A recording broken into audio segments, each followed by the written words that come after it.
Hi YouTube, welcome to another edition of HorrorHands, and for this video I'm going to be talking about Twilight Zone the movie.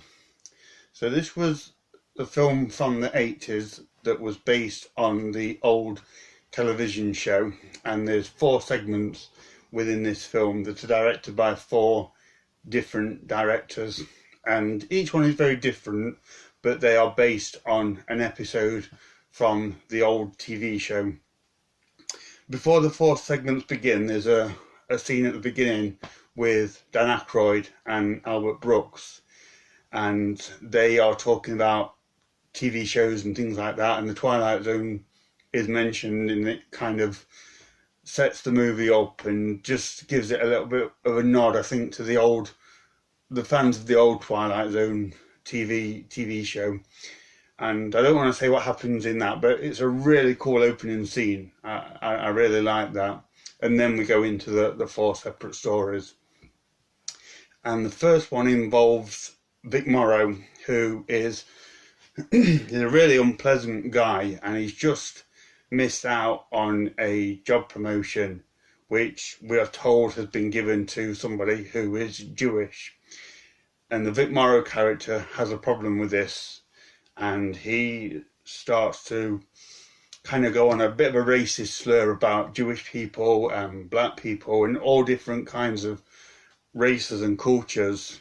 He's a very unpleasant person, and he's kind of forced to leave the bar because he's talking so much unpleasant rubbish. And when he leaves the bar, he finds himself, without any kind of explanation, in Nazi Germany, and the Nazis approach him and try and take him prisoner. So he goes on the run as if he were a Jewish person in that time.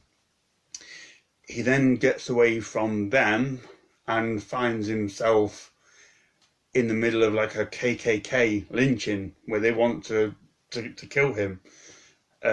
He then escapes from that and finds himself in like Vietnam, where he's trying to be rescued by the American soldiers, and they think he's a Vietnamese person. So he gets a taste of his own bigoted medicine, if you will.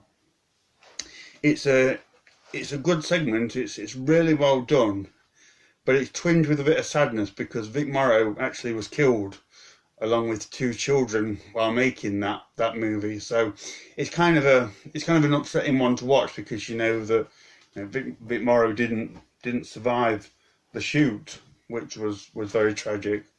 But it's a very well made segment, and it's got a very powerful ending where he's put on a train going to a concentration camp, and it's really, like I say, a very powerful ending.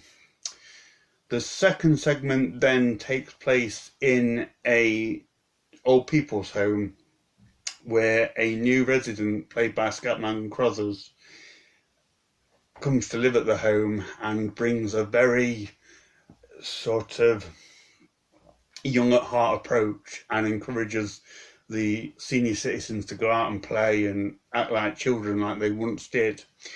And this one was directed by Steven Spielberg, and it shows. It's a very whimsical, upbeat, kind of magical segment, very different from the one that came before. And it's really enjoyable. It's quite a heartwarming one, and I like that one. It kind of, after the first one, which is a lot more hard-hitting, it kind of doesn't sit too well in the order, but nevertheless, it is a very well-made segment. The third one, which is a really good segment, is directed by Joe Dante, and it's a really weird, creepy story of a young boy who can control everything. He can control reality and make things happen and make monsters appear or whatever he wants to do. And a woman accidentally runs into him, hits him when he's on his bike. And she's really nice and kind, and she drives him back to where he lives with what appears to be his mum, father, sister, and his uncle. And they're just so overly happy that it's creepy. but you learn that because this boy can control the world, as it was, if anything makes him unhappy, or if he's unsatisfied, or if he thinks that you don't like him, he can do what he wants to you. He can make these monsters appear and get you. He can take away your mouth and things like that. So these people are like forced to be happy and jolly to the point where they're almost insane. It's a really creepy and weird segment, but very well made. And yeah, I enjoyed that one a lot. And then the fourth one it's based on the old famous episode with William Shatner on the plane, who looks out and thinks he can see a monster on the wing tearing into the engine. And this one stars John Lithgow, who this time is the passenger who thinks he's seeing this monster on the wing. And again, it's an enjoyable segment. So overall, it's a film that I did enjoy. It's not the best film I've ever seen. It's weird, but then again, the old Twilight Zone TV show was very weird. But I think it's well done, and I think it's a worthy update, albeit several decades old now itself. But it's a worthy update to the old-fashioned TV show. So I enjoyed it, and I'd recommend this to particularly fans of 80s movies. I think you would enjoy this one. So let me know if you've seen Twilight Zone the movie, and if you're a fan. Thank you for watching, and stay tuned for more videos.